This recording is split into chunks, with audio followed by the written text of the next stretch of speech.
आगे बढ़ते हैं, बात करते हैं जेईई एडवांस्ड 2025 का रिजल्ट जो है वो जारी हो गया है। कोटा में रहकर तैयारी करने वाले रजित गुप्ता ने ऑल इंडिया टॉप किया है। उनकी पहली रैंक आई है। कोटा में पढ़ने वाले सक्षम जिंदल की रैंक 2 आई है, अक्षत की रैंक 6 है और देवेश की रैंक जो है वो 8 आई है।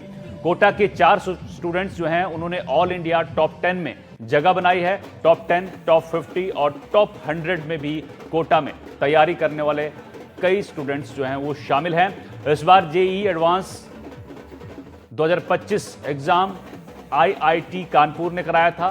देश की 23 आईआईटी की 17,740 सीटों के लिए 18 मई को 2 पारियों में एग्जाम हुआ था। कोटा कोचिंग के इतिहास में पहली बार कोटा के स्थानीय विद्यार्थियों ने जेईई एडवांस में टॉप किया। टॉपर रजित गुप्ता ने एनडीटीवी राजस्थान से खास बातचीत भी की है। रजित ने कहा कि उनकी सफलता का मंत्र हैप्पीनेस है। वो कहते हैं, मैं हमेशा खुश रहता हूं। मैंने कभी भी सख्त शेड्यूल नहीं बनाया, पढ़ाई को बोझ नहीं बनने दिया।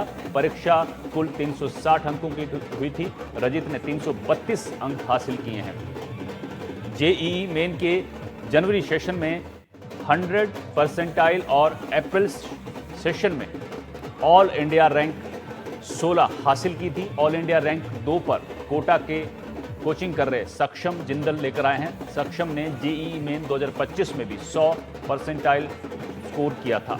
ऑल इंडिया रैंक 10 हासिल की थी। सक्षम मूल रूप से हरियाणा के हिसार के रहने वाले हैं।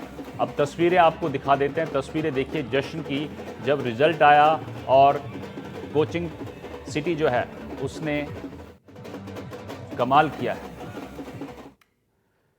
जेईई एडवांस्ड में नंबर 1 हासिल करने वाले रजित गुप्ता ने एनडीटीवी राजस्थान से खास बातचीत की है। सुनिए उन्होंने क्या कुछ कहा है।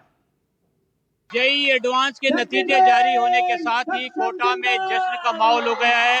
पहली रैंक कोटा के ही रहने वाले रजित गुप्ता ने हासिल की है और टॉप 10 की अगर बात करें तो 4 जो बच्चे वो कोटा कोचिंग से है। जश्न इस तरह मनाया जा रहा है कि कोटा में जो है जिस तरह से नतीजे आते हैं उसके बाद जिस तरह का जश्न की तस्वीरें होती है वही तस्वीरें जो है यहाँ पर साफ तौर पर नजर आ रही है। उम्मीदें लेकर के देश भर से बच्चे यहाँ पर आते हैं मेडिकल और इंजीनियरिंग की प्रतियोगी परीक्षा के लिए। लेकिन बड़ी बात यह है कि इस बार पहली बार जो है कोटा का ही रहने वाला रजित जो है उसने पहली रैंक हासिल की है। उम्मीद थी पहली रैंक आने वाली है। एग्जाम के बाद जब आंसर की वगैरह आई तो फिर थोड़ा आइडिया लगा। उससे पहले तो नहीं थी, उससे पहले नहीं थी। और क्या तैयारियां थी? पूरे साल आपने तैयारियां की, मेंस क्लियर किया पहले। जब आप जेईई मेंस के समय आए थे तो जो मैंने बोला था मैं आज भी वही बोलूंगा, मेहनत की जरूरत होती है, एक माइंडसेट की जरूरत होती है जो मतलब आपको हमेशा मोटिवेटेड रखे, बस वही सारी चीजें होती हैं। क्या कहना चाहेंगे नए स्टूडेंट्स को जो कोटा में आते हैं, किस तरह तैयारियां करें, कैसे फोकस करें? हम जब भी आप जहाँ पे भी पढ़े, मैं तो प्रेफर करूंगा कि आप एलन कोटा में पढ़े, पर अगर आप कहीं और भी पढ़ रहे हैं तो अपने टीचर्स के ऊपर फुली रिलाई करें और अपना काम जो है पूरे सिंसियरिटी के साथ कंप्लीट करने की कोशिश करें। किसको श्रेय देना चाहेंगे इस कामयाबी का, क्योंकि बड़ी कामयाबी है, देश भर में पहली रैंक हासिल की आपने? मेरे माँ पापा का बहुत बड़ा योगदान है, मतलब बहुत ज्यादा बड़ा योगदान है। और एलन सिस्टम ने भी बहुत ज्यादा हेल्प किया। जब मैं 6th क्लास में था तब से यहाँ पढ़ रहा हूँ, तब से हमेशा प्रमोट किया मेरी पढ़ाई को। तो एलन और मेरे माँ पापा के आगे कोई और का कंट्रीब्यूशन नहीं है, पर एलन और मेरे माँ पापा, यही इनको मैं पूरा क्रेडिट देना चाहूँगा। मोबाइल और दूसरी चीजों से आप जो है क्रिकेट भी खेलने में भी आपकी रुचि है, कैसा रहा तालमेल? खेलने में जाया करता था। मोबाइल वगैरह मतलब एंटरटेनमेंट पर्पस के लिए थोड़ा थोड़ा देखता था। टीवी वगैरह में देखता नहीं था क्योंकि मुझे पसंद नहीं था, पर मोबाइल में भर के देखता था। तो जो है रजित ने पहली रैंक हासिल की है और बड़ी बात यह है इस बार कोटा से जो है पहली रैंक हुई है। इससे पहले भी कोटा जो है 9 बार देश में टॉप पहली रैंक जो है वो दे चुका है। लेकिन लोकल जो बच्चा है जो कोटा का रहने वाला है वो इस बार पहला मौका है कि कोटा ने जो है राजित गुप्ता ने जो है देश भर में पहला स्थान हासिल किया है। तस्वीरें जो है आप देख सकते हैं किस तरह से जश्न मनाया जा रहा है। कड़ाके की गर्मी है, भीषण गर्मी का दौर है, लेकिन इस बीच क्योंकि टॉप बच्चा कोटा से आया है और कोटा का ही रहने वाला है और कोटा मेडिकल और इंजीनियरिंग की प्रतियोगी परीक्षाओं के लिए जाना जाता है, तो कोटा के नतीजों ने एक बार फिर साबित कर दिया कि कोटा में जो है सपने जो सपनों का जो शहर है, मेडिकल और इंजीनियरिंग के जो सपने लेकर के बच्चे आते हैं उन सपनों को साकार करने में मददगार साबित होता है। कोटा से सहयोगी हेमंत जोशी के साथ Shakir Ali, NDTV. Joint entrance exam विश्व की दूसरे नंबर की कठिन परीक्षा है। ऑल इंडिया रैंक 1 के साथ साथ इंडिया रैंक 2 भी कोटा से ही आई है। ऑल इंडिया रैंक 1 जहां पर कोटा के ही रहने वाले रजित गुप्ता लेकर आए हैं, वहीं ऑल इंडिया रैंक 2 पर सक्षम जिंदल रहे। सक्षम ने जेईई मेन 2025 में भी 100% स्कोर किया था और ऑल इंडिया रैंक 10 हासिल की थी। सक्षम मूल रूप से हरियाणा के हिसार के रहने वाले हैं, लेकिन 2 सालों से कोटा में रहकर ही वो तैयारी कर रहे थे। उनके पिता और माता दोनों डॉक्टर हैं, लेकिन सक्षम ने इंजीनियर बनना ही तय किया था। एडवांस के नतीजों में निकले दोनों टॉपर एलन कोचिंग से ही पढ़ाई कर रहे हैं। सक्षम के पिता डॉक्टर उमेश जिंदल एक पैथोलॉजिस्ट हैं और मां डॉक्टर अनीता जिंदल भी डॉक्टर हैं। सक्षम का कहना है कि जेईई की तैयारी करना आसान नहीं होता। सुनिए क्या कुछ कहा उन्होंने। अभी तो बस मैंने कुछ खास सोचा नहीं है। अभी तो बस आईआईटी बॉम्बे सीएस में जाना है। कोडिंग वगैरह में अभी मेरा इंटरेस्ट ज्यादा है, बट जैसे जैसे अभी टाइम अभी 2-3 ईयर हम जब आईआईटी बॉम्बे में रहेंगे तो थोड़ा आइडिया ज्यादा लगेगा। तो बेसिकली मैं पढ़ाई की ज्यादा बात नहीं करता था घर पे, सिर्फ जनरल टॉक्स कर ली कि दिमाग हल्का करने के लिए। जैसे मैंने बताया कि वॉकिंग के टाइम में घर पे बात करा करता था, तो बस वो दिमाग हल्का हो जाए थोड़ा पूरे दिन की पढ़ाई के बाद, ऐसी बातें रहती थी। बस मैं ये कहूंगा कि हार्ड वर्क करते रहें और पेपर जो आप देते हैं, मॉक टेस्ट वगैरह जो भी दे रहे हैं, उनको एनालाइज करते रहें कि आप कहाँ कहाँ गलतियां कर रहे हैं। उससे इंप्रूवमेंट और भी ज्यादा होगा और पेपर के टाइम पैनिक नहीं होगा, तो फिर वो बहुत हेल्प करेगा। हम सब परिवार वाले, दादा दादी जी, चाचा चाची, सब बहुत खुश हैं। बहुत खुश हैं। क्रेडिट किसे देंगे आप इस? ये सक्षम की हार्ड वर्क है और एलन का साथ रहा है थ्रू आउट इस जर्नी। 10th से एलन के साथ है। पिछले 3 सालों से इसने बहुत मेहनत की है और इसका फल आज इसको मिल रहा है। बुरहानपुर के माजिद हुसैन ने जेईई एडवांस्ड परीक्षा में पूरे भारत में तीसरा स्थान हासिल किया है। माजिद हुसैन अब मुंबई के आईआईटी कॉलेज में पढ़ाई करके कंप्यूटर इंजीनियर बनना चाहते हैं। माजिद हुसैन ने अपनी सफलता का श्रेय माता पिता और गुरुओं को दिया है। क्या कितने नंबर लाए और कितने रैंक आई आपकी? जेईई एडवांस 2025 में मैंने 360 में से 330 नंबर हासिल किए हैं और मेरी ऑल इंडिया रैंक 3 आई है। इसके लिए मैंने 10th से कुछ बेसिक प्रिपरेशन घर पे खुद सेल्फ स्टडी करके चालू कर दी थी। इसके बाद 2 साल मैंने लगातार मेहनत की है, कंसिस्टेंसी रखी है और रोज़ दिन में 12 घंटे मैंने मैक्रोविजन एकेडमी के साथ पढ़ाई की है। इसमें पूरे सिस्टम का, स्पेशली टीचर्स का और हमारे विजय सुखवानी सर का सबसे बड़ा रोल रहा है, जिसकी वजह से एक अच्छी रैंक आ सके। कोटा नहीं, बुरहानपुर जैसे छोटे शहर में स्कूल का बच्चा तीसरे नंबर पर पहुंचे, सबको तोड़ा आपने?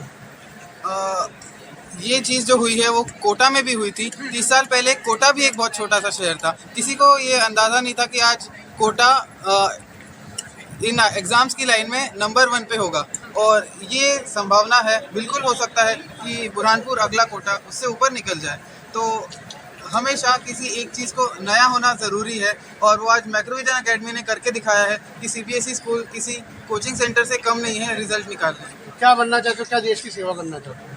तो मैं इसके आगे एक आईआईटी बॉम्बे से कंप्यूटर साइंस में परस्यू करके एक अच्छा सॉफ्टवेयर इंजीनियर और एक अच्छा course integrated with AI pursue करना चाहूँगा। इनके स्कूल के जो संचालक हैं आनंद चौकसी जी, सर आप बताइए, स्कूल का छोटे शहर के बच्चे ने ऑल इंडिया 3rd रैंक कैसे मुमकिन हुआ?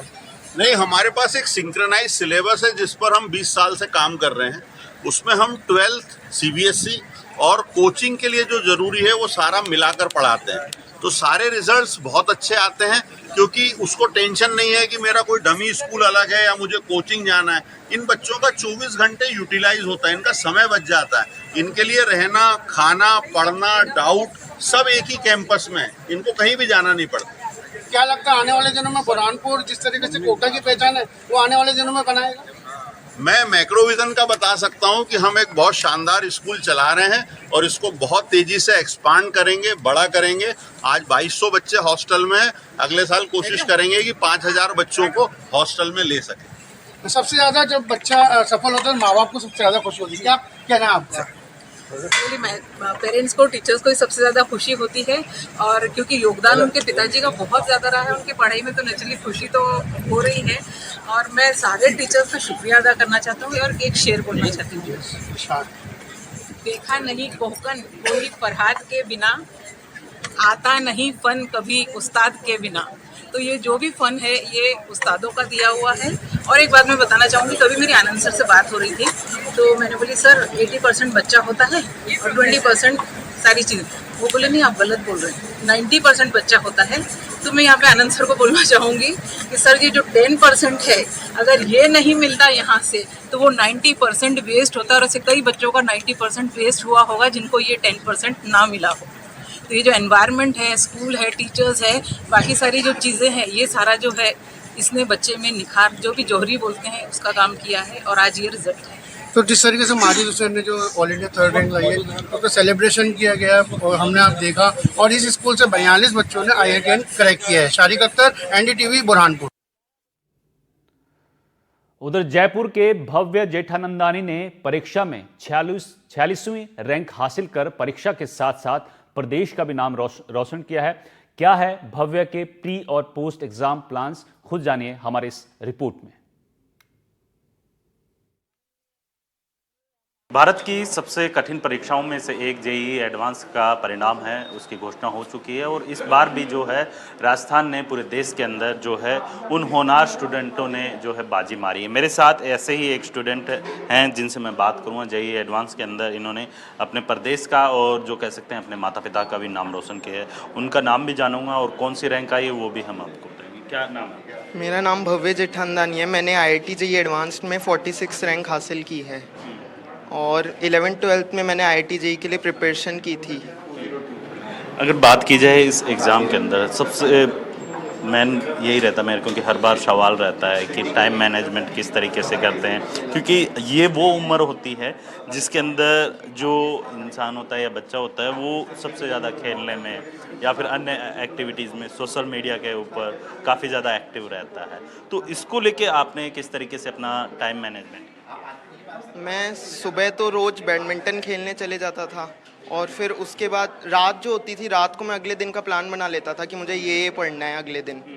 तो सुबह जब मैं खेल के आता था उसके बाद मैं स्टार्ट कर देता था पढ़ना और वो टारगेट्स निपटाता जाता था और फिर रात तक बस सारे टारगेट्स हो जाते थे तो फिर मेरा हो जाता था उस दिन का काम। अगर इस एग्ज़ाम की बात की जाए तो इस एग्ज़ाम के अंदर सबसे टफ सब्जेक्ट किसको मानते हैं आप? क्योंकि काफ़ी ऐसे सब्जेक्ट्स हैं जिनके अंदर लगातार मेहनत तो करते हैं लेकिन जब एग्ज़ाम होती है तो एन मोमेंट पे वही चीज़ भूल जाते हैं। टफ़ तो पर्सनल चॉइस होती है, जिसको मतलब ज़्यादा इंटरेस्ट नहीं होता जिसमें वो उसको टफ़ ही लगता है जनरली। जैसे मेरे को केमिस्ट्री थोड़ा टफ़ लगता था लेकिन उस पर मैंने और मेहनत की तो फिर वो एंड में आसान रहा और बहुत स्कोरिंग भी रहा मेरे लिए। अगर मान लीजिए अभी जिस तरीके से ये रिजल्ट की घोषणा हुई तो सबसे पहला रिएक्शन क्या हुआ जब आपको पता चला कि आपकी 46 रैंक आई है, और किसने आपको सूचना दी कि आपकी ये 46 रैंक? मेरे को सूचना तो मेरे टीचर से ही मिली थी कि मेरी 46 रैंक आई है। बहुत ही अच्छा फील हुआ, सबकी ब्लेसिंग्स भी मिली तो फिर बहुत खुशी हुई। मतलब वो वर्ड्स में नहीं बता सकता मैं। आगे की क्या प्लानिंग है? आगे तो IIT बॉम्बे में CS लूँगा मैं और फिर जो भी रास्ते खुलेंगे उन पे देखूँगा मैं कि कौन सा मेरे को सूट करता है और एंड में तो देश के लिए कुछ करना है। बिल्कुल, देखिए ये थे भव्य जेठानंदानी जिनका साफ तौर पे कहना है कि इस एग्ज़ाम को तो क्लियर कर लिया है लेकिन जीवन के अंदर जो देश के लिए जो कुछ करना है वो IIT बॉम्बे से पास आउट होने के बाद जो है देश का भी नाम रोशन करते हुए दिखाई देंगे। जयपुर से कैमरामैन सुशील कुमार के साथ वीरेंद्र सिंह शेखावत, NDTV।